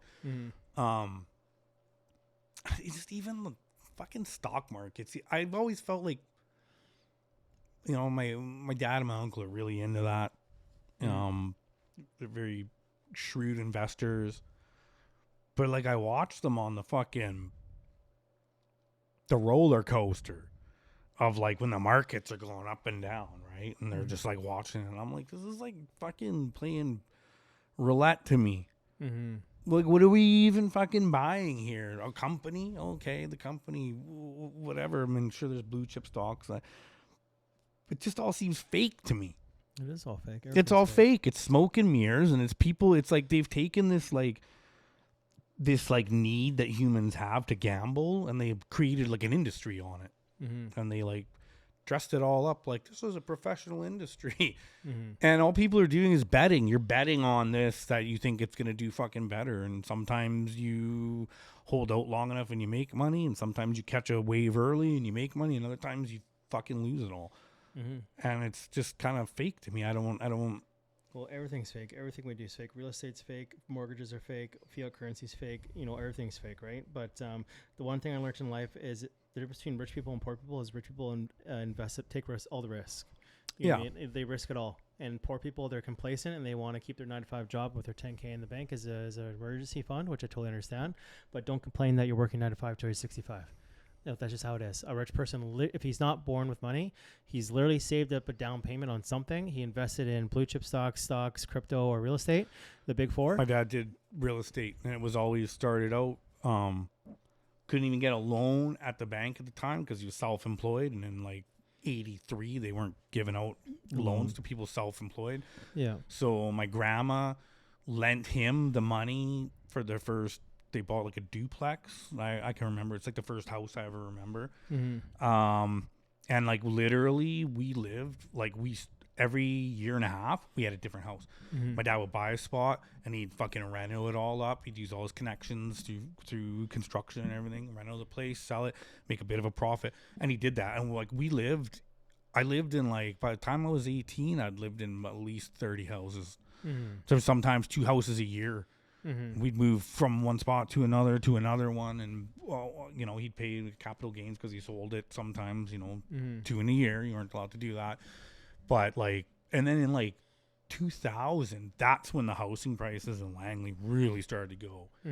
So like, he bought one house. They had developed at like 64th Avenue, like right above Langley Meadows.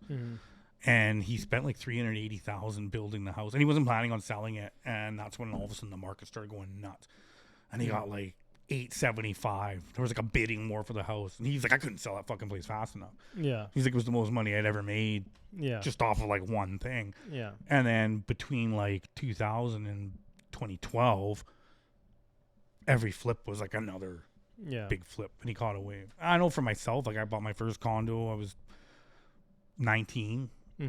And I lived there for 10 years, and now I've lived in my other one for the last 14 years. I made good money on it. It's nuts to me that my assessed value is $696 and I paid $232 for the condo. Yeah. And it's like, how was there a $700,000 box in the corner of a bunch of boxes in a near 30-year-old building? Is fucking wild to me, but yeah, no, it's just Langley's overpriced. Like $300K is reasonable. That's how I grew up in Brookshire. $300K for a rancher we had on a big lot. Now it's $3 million, and I hope there's a major. I'm going to close out on that. I hope there's a major housing correction in Langley. Yes, I really do. It's needed. Like I've been real estate for 14 years, and $3 million homes in Langley is the same as price as a Vancouver home, and it's out of control. Let's give a and chance to families.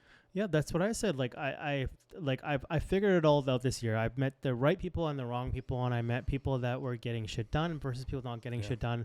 And I found out that it's all fraudulent. No one's looking into it. The CRA doesn't even give a fuck about it because of this main reason. There's a stat done that 90% of all new mortgages are all fraudulent documents from overseas buyers. And you're paying this 1% fee to go get a person to doctor your fucking documents to get a mortgage, and then you're buying up all the Canadian real estate and you're renting it back to born citizens. And they openly talk about this on TikTok all the time. Like, we're buying up all your property and we're renting it back to the man. You can deport us, but we still own all your properties and you're going to pay us our rent. And this is how they took over Canada.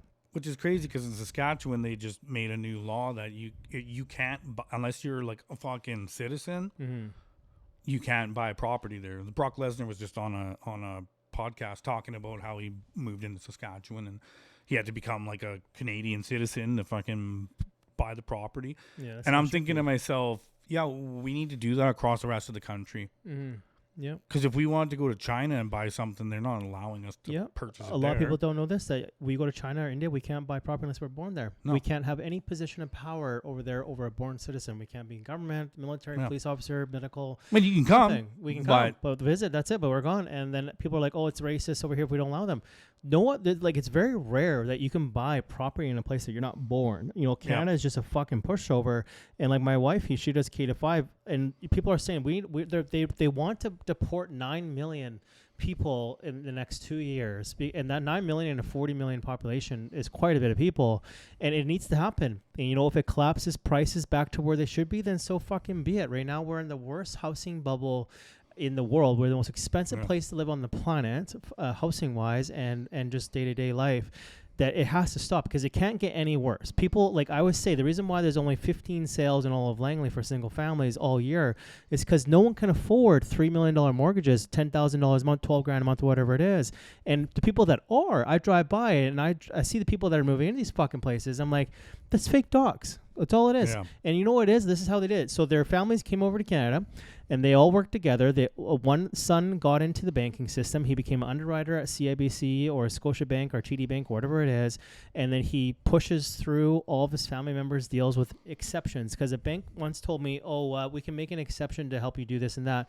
And I was like, okay, it's all legal. They're like, yeah, it's just an exception.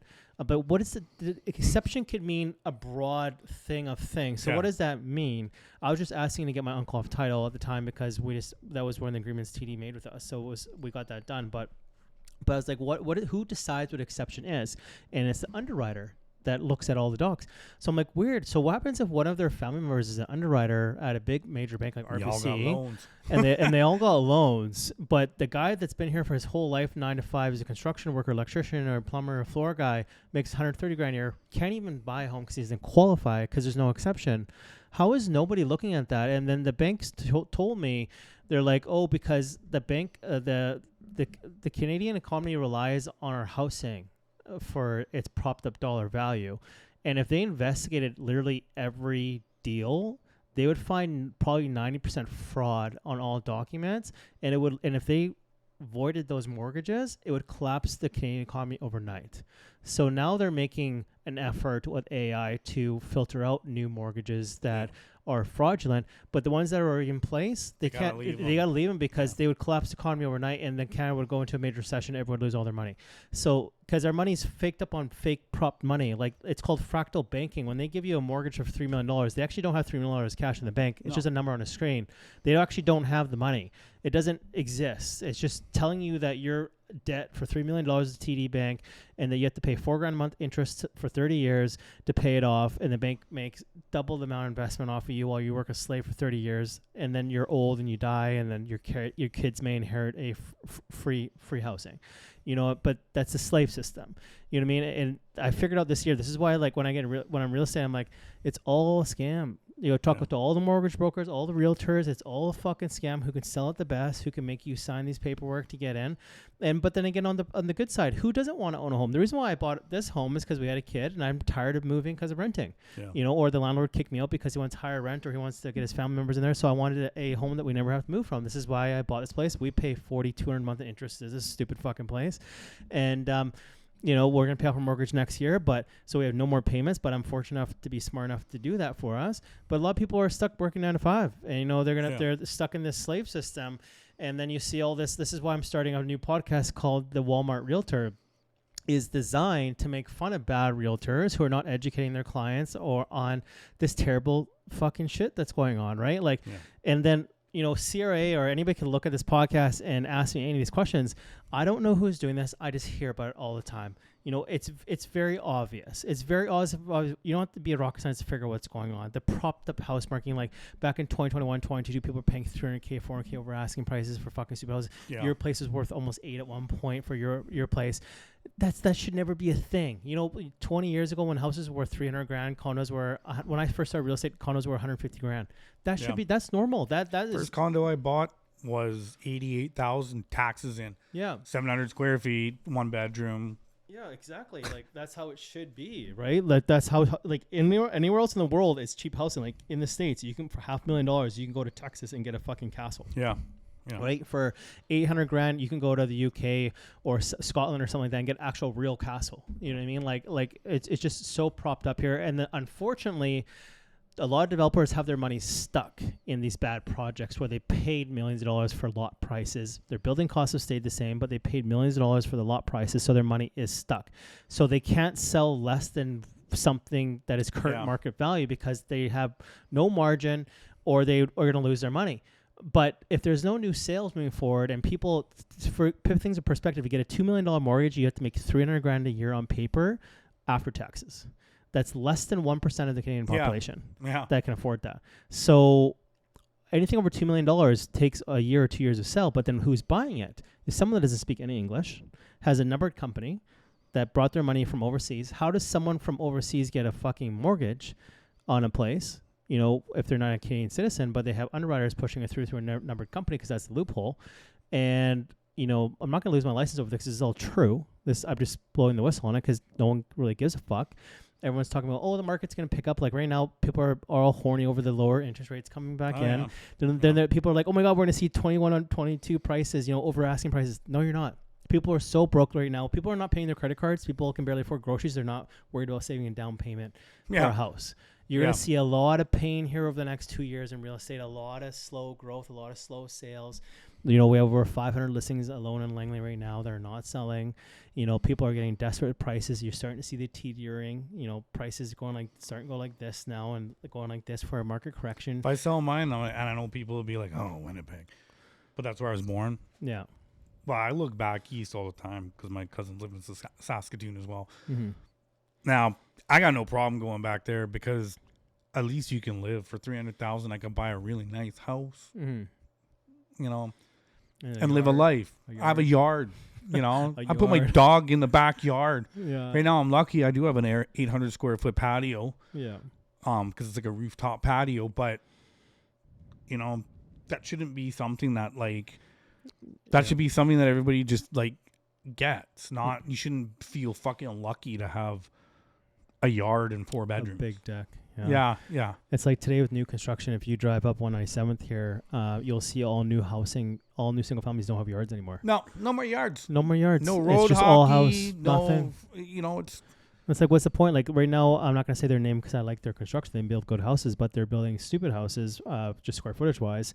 They are asking $2.4 million for a 3,200 square foot home with no yard. The lot size is 3,300 square feet, and cool. we walked the backyard. It was a sliver this big. I'm like, for $2.4 million plus GST and taxes. They're like, yeah, you know, it's worth every dollar because it's Willoughby. I'm like, yeah, no. Are you guys like fucking delusional here? Like, no yards anymore? Which is nuts because when I went to high school, if you lived in Willoughby, you lived on like a fucking acre plus. Yeah. Yeah, no, exactly. Or Salmon River, Campbell Valley, Brookswood. I grew up in Brookswood. We had fucking yards. We had street hockey. You know what? I wish I could run for government, but I got too much of a pass to do it. You know what I mean? Because I know what it would take to make Langley great again or BC great again. You know, mass deportations is going to be a thing. States are doing it. Canada is already calling for it. The PR's already trying to call for it. It needs to happen. Like I went to the Willowbrook Mall here. It was like little Pakistan or India. You know what I mean? People don't speak English. You know, my best friend, he's from Iran, and he came here 30 years ago with his family. He converted. He's more white than I am.